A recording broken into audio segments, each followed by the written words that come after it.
কি করেছো তুমি?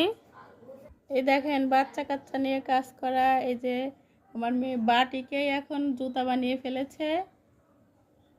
তার দুষ্টামির আর শেষ নাই। এখন এই পাটটাও খুঁজছে। এই যে হাঁটা শুরু করেছে। কেমন করে হাঁটছে আম্মু? দেখাও তো। ওকে, একটা জুতা নেই আম্মু তোমার? হ্যাঁ আম্মু, তুমি এত দুষ্টামি কোথায় পাও বলো তো? হ্যাঁ, এত দুষ্টামি তুমি কোথায় পাও? আর এদিকে ইফতারের আয়োজন চলছে। এখানে হচ্ছে আলুর চপ ভাজা হচ্ছে, বেগুনি কেটে রাখা হয়েছে, এখানে পেঁয়াজুর জন্য ডাল রেডি করা হয়েছে, ছোলা ভুনা শেষ, ফল পানিতে ভিজিয়ে রাখা হয়েছে। এখানে ইলিশ মাছ রান্না করে নিয়েছি, বেথুয়া শাক ভাজি করব।